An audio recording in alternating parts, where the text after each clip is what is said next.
Bonjour à tous. Merci de venir m'écouter, échanger avec moi pendant une vingtaine de minutes. Donc, je suis Benoît Goujon. Comme vous le voyez, je ne suis pas débutant dans l'industrie. Ça fait quelques dizaines d'années que je suis dans les hautes technologies en France et en Europe.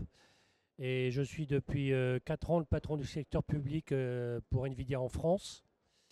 Donc, Nvidia est une entreprise dont vous avez entendu pas mal parler. C'est un partenaire historique du groupe Dassault Systèmes sur tous les sujets de visualisation, de simulation, etc. Et nous sommes partenaires d'Outscale aussi. Et donc, mon métier dans cette entreprise est d'être au quotidien auprès de la puissance publique en France, exception faite de l'éducation nationale et de la santé, qui sont des domaines spécialisés pris par une autre équipe que la mienne. Donc, le métier que j'ai le plaisir d'exercer est d'une part de démystifier, évangéliser et accompagner la puissance publique française avec les bons partenaires.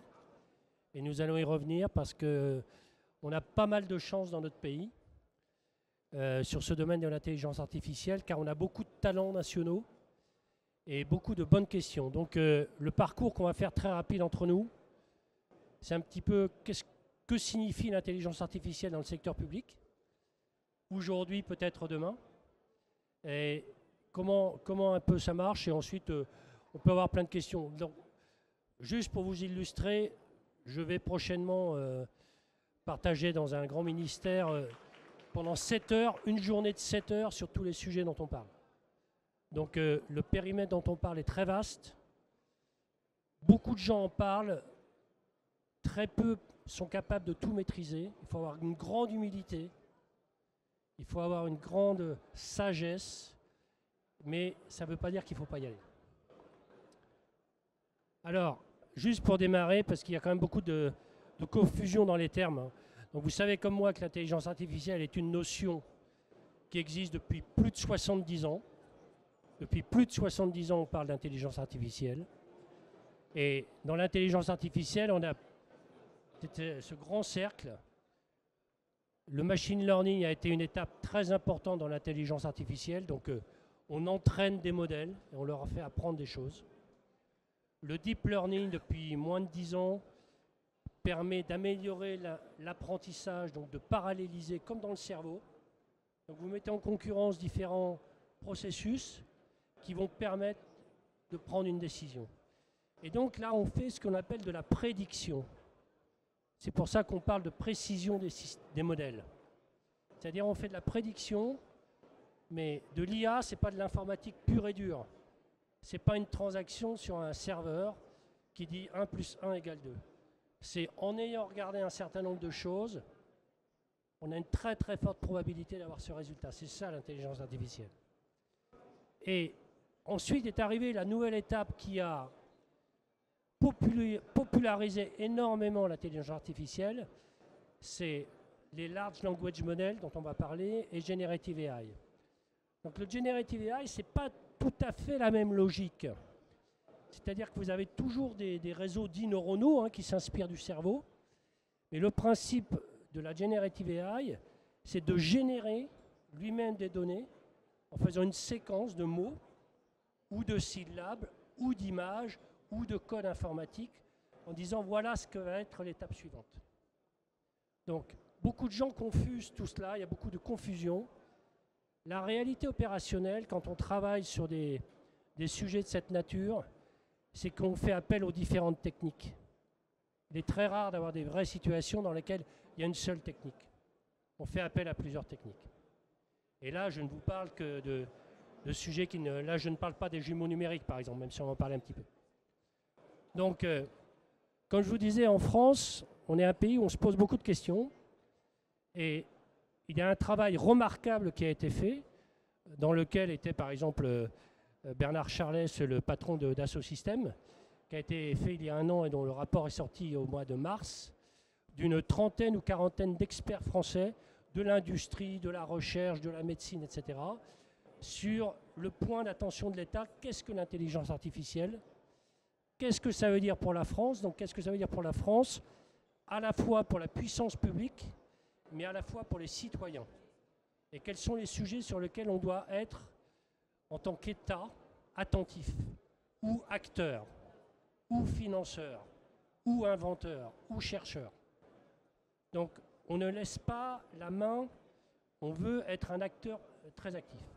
Donc, ils adressent les sujets suivants.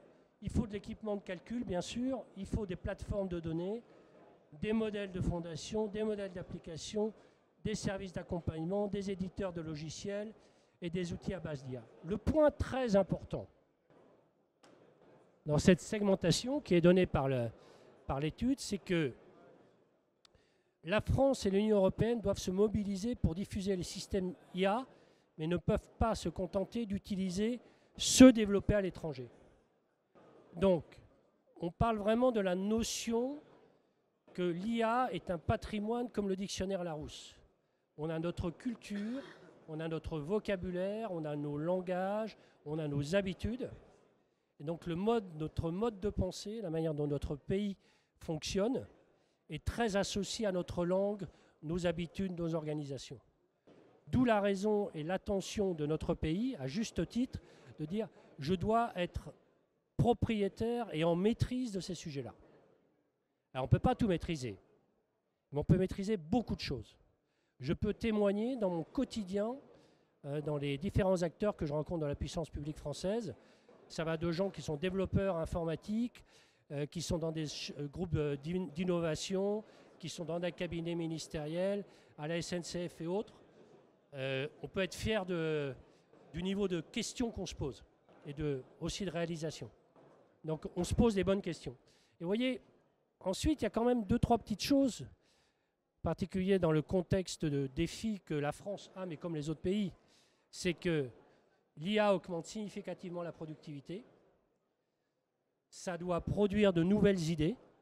Alors, un des domaines qui est extraordinaire pour l'intelligence artificielle, c'est la médecine. La médecine est la discipline dans laquelle, grâce à l'imagerie médicale, accouplée avec des modèles à la fois sur la chimie et les médicaments et la connaissance du corps humain, où il y a des progrès extraordinaires. Donc, dans les côtés très, très positifs de l'IA, la santé et la médecine est un sujet extrêmement intéressant. Et donc, c'est un... Voilà alors, je vous ai mis là, je ne sais pas si ce sera sur le site, toutes les données que je vous donne ici sont publiques.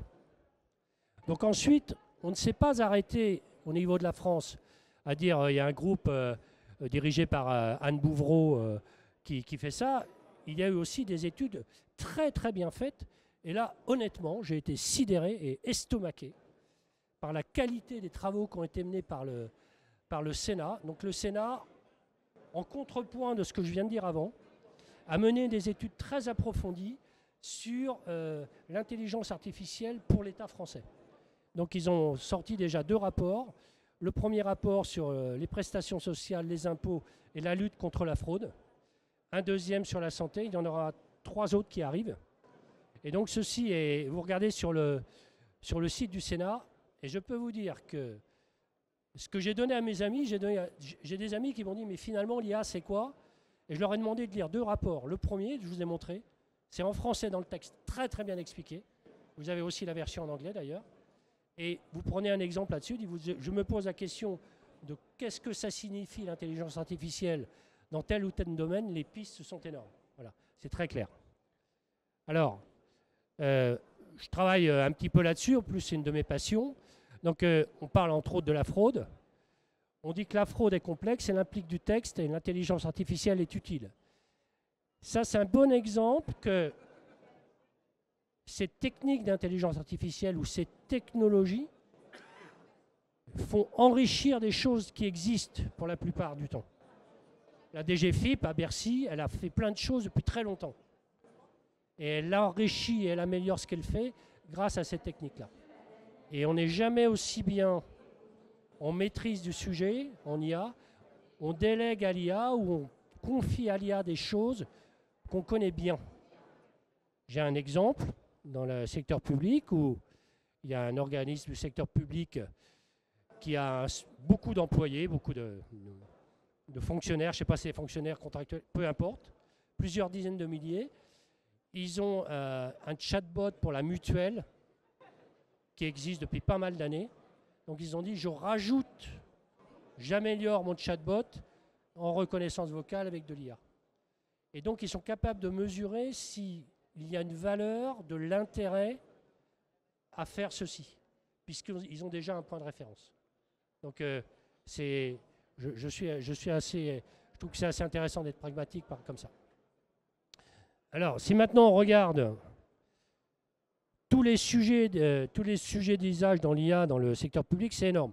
Je ne sais pas si vous avez suivi cela, mais par exemple, le ministère des Armées, quand ils ont annoncé l'AMIAD, qui est l'Agence de maîtrise de l'information et de l'intelligence artificielle pour la défense, ils ont dit qu'ils avaient 440 cas d'usage juste à l'armée. En fait, ils en ont probablement beaucoup plus. Et quand on regarde les sujets sur lesquels il y a des cas d'usage, il y a tout ça. Bon, alors là, vous avez comment j'aide le citoyen, comment je fais une meilleure gestion du personnel, comment je travaille mieux dans la ville. Par exemple, on a accompagné la SNCF, le ministère de l'Intérieur et autres sur des technologies avec des startups françaises, dont Eviden, Videtix, Swintix, 22, etc., sur la protection de l'espace sportif et public dans les transports pendant les Jeux Olympiques. Tout ça, ça embarque de l'IA, mais il n'y a pas que de l'IA. Il y a de l'IA et plein d'autres choses. Après, sur la finance, bien entendu, alors pour ceux d'entre vous, et beaucoup d'entre nous le connaissent, ce qui est Copilot, on voit qu'on a des Copilots de Microsoft. On peut faire beaucoup de choses avec la reconnaissance de la parole, du texte, des résumés, etc. Et un des gains principaux, si je dis il y a un seul cas d'usage que je recommande, s'il y en a un parmi tous, c'est l'amélioration de la recherche documentaire. Dans le juridique, dans le réglementaire, dans le technique, etc. Vous avez des banques de données énormes, tout ça c'est numérique. Et on peut améliorer, comme EDF est en train de le faire, améliorer la connaissance du patrimoine sur les centrales nucléaires en ayant numérisé tous les documents historiques et en ayant la capacité d'aller rechercher dans ces banques de données quelque chose qui est humainement impossible. Ce n'est pas humainement possible d'aller chercher dans des 10 000 documents pour rechercher une spécificité de telle ou telle chose. Alors, après, si on regarde un peu comment ça marche, je vais aller très vite parce que je parle de l'IA, mais je ne suis pas du tout technicien. C'est mon grand avantage. J'essaye de comprendre à quoi ça sert, mais je m'appuie sur des équipes techniques. Alors, NVIDIA, c'est 33 000 personnes au monde. Sur les 33 000, il y a 30 000 ingénieurs. Et il y a 3 000 personnes qui ne servent pas à grand-chose comme moi. Mais dans les 30 000 ingénieurs, et on en a beaucoup en France, on est une organisation très très flat. C'est-à-dire que moi, dans mon job, je vais faire travailler des gens aux États-Unis, en Inde, etc. J'ai accès direct. On a une organisation sans vraiment de hiérarchie qui est assez exceptionnelle, qui explique aussi notre agilité. Bon. Toujours est-il que lorsque vous voulez faire de l'IA, et quand on est dans le secteur public, on va tout de suite parler de ça. Donc, les modèles, quand on dit on veut de l'autonomie, il faut avoir ces modèles, il faut avoir ces algorithmes, il faut avoir sa maîtrise. Ça n'empêche pas de s'appuyer sur des choses préexistantes, mais de les enrichir pour nous. Le point le plus critique aujourd'hui, c'est la souveraineté des données. Donc, un pays comme la France, avec toute la richesse et la puissance du secteur public, on a énormément de données. Le grand défi, c'est que ces données doivent rester notre propriété. C'est un patrimoine de l'État comme la Joconde. Voilà. La Joconde, elle est inaliénable, hein. Vous le savez ça. Elle appartient à personne. C'est l'État français. Elle n'est pas propriété du musée du Louvre elle est propriété de l'État français. Donc les données, il faut avoir une maîtrise des données très importante. Donc le chemin des données est important, l'entraînement est important, et ensuite le déploiement à l'échelle est un énorme défi. On a beaucoup parlé des très grosses puissances. Par exemple, quand on parle de développer un chat GPT ou un Mistral, etc., ça consomme énormément d'énergie et de puissance. C'est ça, c'est l'entraînement. Mais pour l'utiliser, quand vous faites un usage de chat GPT sur Internet, vous êtes dans ce qu'on appelle l'inférence, c'est-à-dire où ça run pour vous. Donc il y a beaucoup d'énergie consommée et consommable. Donc on travaille énormément sur la capacité de déployer des modèles très très légers. C'est-à-dire que sur un téléphone portable, un PC, une voiture et tout, vous puissiez bénéficier de l'IA sans embarquer une puissance informatique énorme. C'est un sujet très important, qui est un vrai sujet d'actualité et qui va se déployer beaucoup dans les années qui viennent. Donc ça, là, je parle d'intelligence artificielle de manière générale, hein. Mais si on parle de Generative AI, la Generative AI, c'est je suis capable de prendre du texte, de l'image ou de la vidéo et de la transformer en animation, son, 3D, image, vidéo. Donc je vais de tout vers n'importe quoi. Par exemple, et vous l'avez vu vous avez vu il y a 15 jours, la capacité de créer une vidéo, vous voyez Donald Trump qui danse avec Kamala Harris sur une scène. Je ne sais pas si vous avez vu ça. Ils ont fait une vidéo à partir du système de Generative AI, et donc la certification de l'origine des données est critique. Et on est capable de faire des films avec Jean Gabin aujourd'hui. Refaire des films avec Jean Gabin ou Alain Delon. Aucun problème. Sur le son, sur l'image, sur la tonalité. Donc ces systèmes sont extrêmement puissants, permettent de faire beaucoup de choses, mais il faut leur déléguer ce que l'on maîtrise bien soi-même. Donc ça, je ne vais pas rentrer dans le détail, mais nous, comme d'autres, mais nous, on sait faire beaucoup de choses. On a tous les logiciels qu'il faut, parce que dans les 30 000 personnes qui sont ingénieurs chez nous, on est très connus pour notre matériel, qu'on appelle les GPU, mais 90% de nos ingénieurs font du logiciel. Et on travaille au quotidien avec beaucoup d'acteurs en partenariat, comme Dassault Systèmes, mais aussi des acteurs français et autres. Alors, j'en suis arrivé à déjà ma conclusion. J'espère ne pas avoir été trop pénible. Donc, si on regarde, pour résumer, l'IA est un sujet d'attention des autorités dans le pays. Ce n'est pas le cas dans tous les pays et c'est une bonne nouvelle que ce soit le cas. On a une bonne connaissance des risques et des avantages au niveau de l'État. C'est-à-dire qu'ils ont très bien compris les tenants et aboutissants du sujet.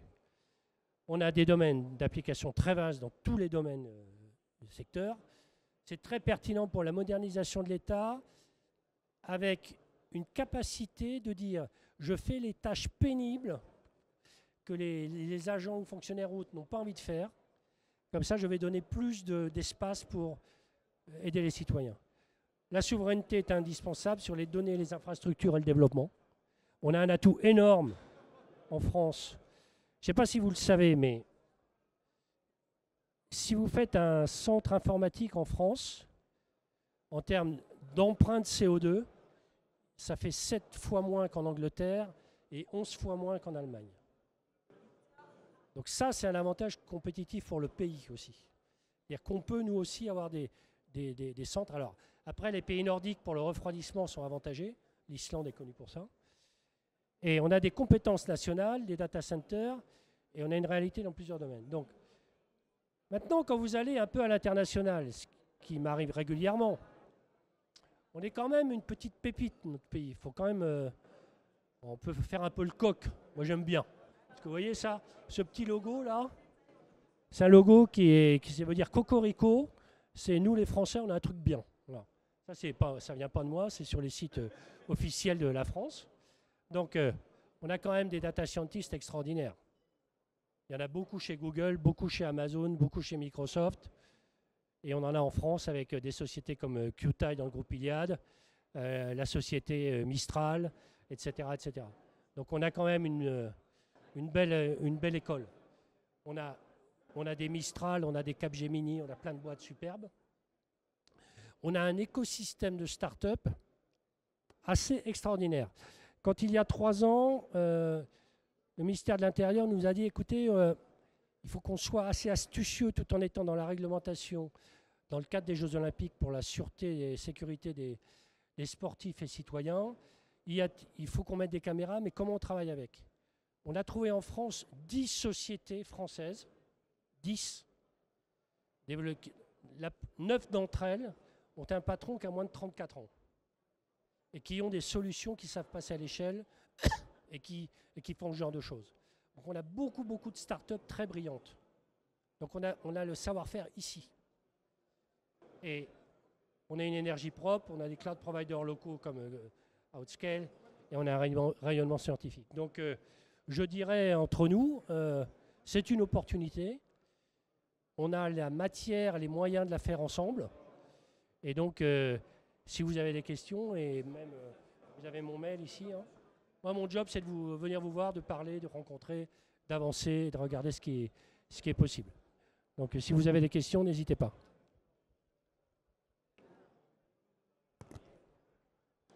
Allez-y. Allez-y, voir.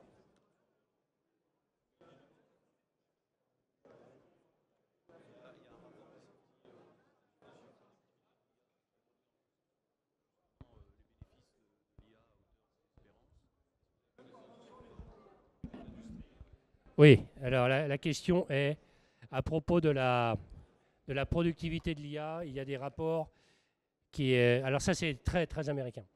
Les Américains, tout le monde, on monte quelqu'un au pinacle, et puis après, quand ça marche, on essaie de prouver que c'est pas si bien que ça. Voilà. Bon. Concernant la productivité de l'IA, effectivement, c'est comme à une époque sur l'automatisation. Il y a eu des rêves beaucoup trop élevés parce que les gens sont partis tête baissée pour faire des choses qu'ils ne maîtrisaient pas. Si vous maîtrisez bien vos sujets, si vous maîtrisez vos données et vous maîtrisez le sujet que vous voulez déléguer à l'IA, vous savez où vous voulez mettre les pieds. Voilà. Si vous savez où vous voulez mettre les pieds, si ça atteint pas ça passe pas la barre, vous ne le faites pas. Voilà. Mais effectivement, il y a des gens qui sont partis tête baissée sur les sujets. Voilà.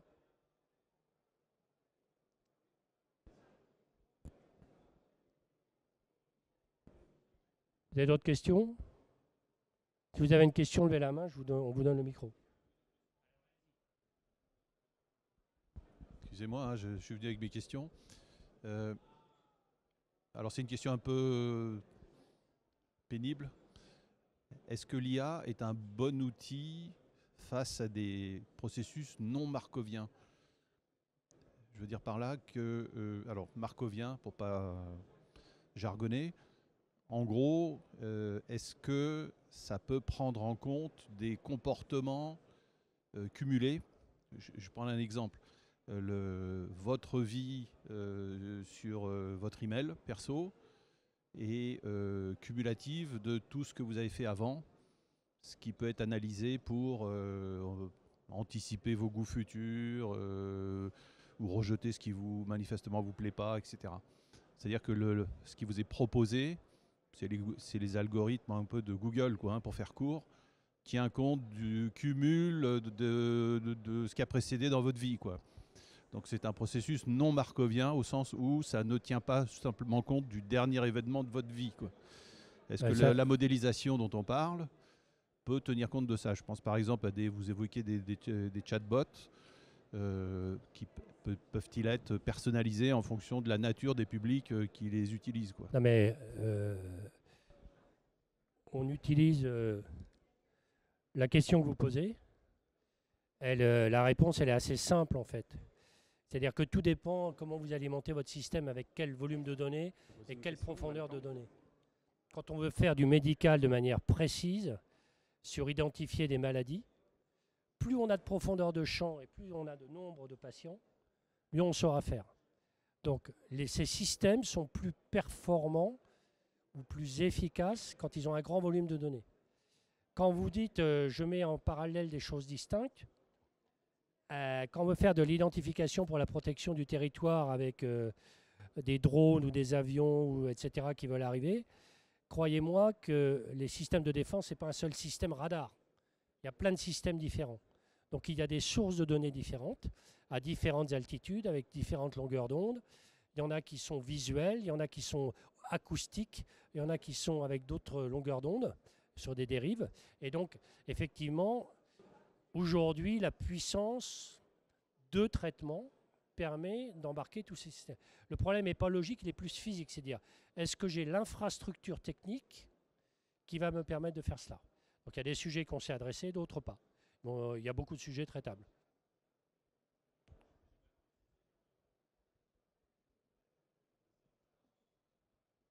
En fait, je me suis mal exprimé. Pour résumer en une métaphore, on ne peut pas remplacer un chêne centenaire par 100 chênes de 1 an. Vous voyez ce que je veux dire? Donc est-ce que les traitements dont on parle sont capables de tenir compte de l'historique de ce chêne centenaire? Et ce n'est pas une question de volume, voyez, puisque s'enchaîne de 1 an, ne passeront pas à un chaîne centenaire. Vous demanderez aux ingénieurs de l'EDF sur le nucléaire comment ils font. Vous verrez qu'ils tiennent compte des 60 ans d'avant. Donc c'est possible. Après, je ne connais pas tous les cas d'usage.